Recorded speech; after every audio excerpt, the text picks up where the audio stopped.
विशिष्ट मार्ग से होते हुए साधु संत सन्यासी और नागा साधु संगम तक पहुंचेंगे और आज के अमृत स्नान में मकर संक्रांति के महापर्व पर पवित्र डुबकी लगाएंगे।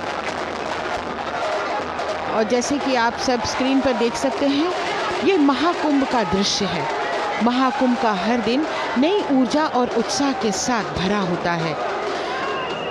सूर्य उदय के साथ साथ लोगों में जोश और उत्साह इसी की प्रतीक्षा है। ये विभिन्न अनुष्ठान में यहाँ के जो लोग आए हैं श्रद्धालु लगातार लगे रहते हैं, जैसे संगम में स्नान, यज्ञ, भजन कीर्तन। और मयंक, भजन में वैसे कहा गया है कि कलयुग में भजन का महत्व है, नाम जप का महत्व है।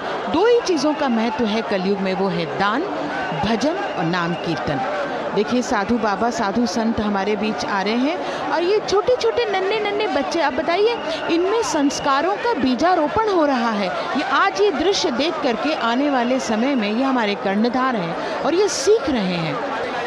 साधु संतों द्वारा दीक्षा का आयोजन इस पर्व पर किया जा रहा है। संगम तट पर भव्य महोत्सव भी कुछ लोगों ने आयोजित किए हैं।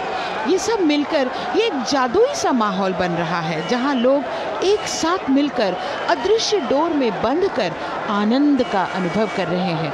और ये आनंद की परिभाषा वो साधारण आनंद नहीं है, ये आत्मा का परमात्मा से मिलन है। ये अद्भुत आनंद है, अद्भुत उत्साह है। महाकुंभ का ये मेला केवल धार्मिक सा का उत्सव नहीं है मयंक, लेकिन ये समुदाय की एकता और सांस्कृतिक विविधता का जश्न है, पर्व है। यहाँ उपस्थित हर व्यक्ति, चाहे वो सन्यासी हो या आम श्रद्धालु हो, एक ही संदेश के साथ आते हैं। एकता, समर्पण और विश्वास, ये सब कुछ मिलकर अद्भुत ताजगी और जीवंतता का संचार कर रहे हैं। हमारे ये पेशवाई देखिए, वाकई अद्भुत है, अनुपम है ये दृश्य। हर कोई इन दृश्यों को अपनी आंखों में संजो लेना चाहता है। हर कोई चाहता है कि ये अनुभव चिरस्थायी हो जाए, क्योंकि जब भी कोई श्रद्धालु महाकुंभ मेले में आता है तो उसकी सबसे पहली जिज्ञासा होती है इन नागा साधुओं के दर्शन की, जो इस वक्त आपके टेलीविज़न स्क्रीन्स पर दिखाई दे रहे थे। आप अखिल विश्व से दूरदर्शन के माध्यम से, दूरदर्शन नेशनल, प्रसार भारती के OTT प्लेटफॉर्म वेव्स के माध्यम से अथवा दूरदर्शन के YouTube चैनल के माध्यम से, जहां कहीं से भी आप इस सजीव प्रसारण को देख रहे हो। और ये देखिए आचार्य महामंडलेश्वर, जो आचार्य हैं, जो नेतृत्व करते हैं, और इन अखाड़ों के सेनापति हैं नागा साधु, जो शस्त्र और शास्त्र दोनों ही विद्या में निपुण हैं। अखाड़े एक तरह से हिंदू धर्म के मठ कहे जा सकते हैं। इन्हीं अखाड़ों की शुरुआत आदि शंकराचार्य ने की थी। कहा जाता है कि उन्होंने हिंदू धर्म की रक्षा के लिए शस्त्र विद्या में निपुण साधुओं के संगठन बनाए। शुरुआत में केवल 4 अखाड़े थे, लेकिन अब इनकी संख्या 13 हो चुकी है। 3 अलग अलग कैटेगरीज में ये अखाड़े हैं, जिनके अपने अपने इष्ट देवता हैं, जिनकी वे आराधना करते हैं। शैव अखाड़ों की अगर बात करें तो कुल 7 अखाड़े शैव संप्रदाय के हैं, जिनके अनुयायी भगवान शिव की पूजा करते हैं। पहला महानिर्वाणी अखाड़ा, जिसकी स्थापना सन 748 ईस्वी में हुई थी।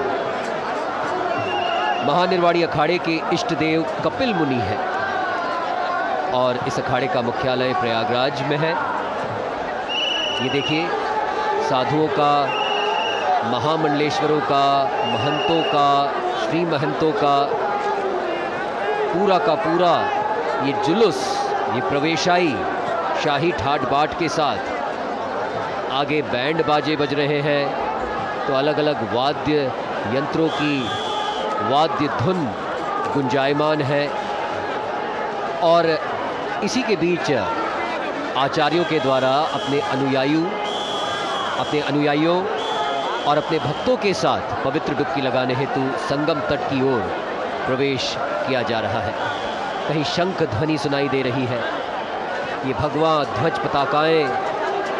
और ये देखिए आपके टेलीविज़न स्क्रीन्स पर इस समय स्वामी विश्वात्मानंद सरस्वती महाराज अटल पीठाधीश्वर आचार्य महामंडलेश्वर, जो सबसे पहले अपने अखाड़े का नेतृत्व करते हुए आगे बढ़ रहे हैं। बेहद सहज और सरल स्वभाव के धनी हैं स्वामी विश्वात्मानंद सरस्वती जी। अपने भक्तों का निवेदन, अपने भक्तों का अभिवादन स्वीकार करते हुए और ये अनवरत पवित्र डुबकी लगाने का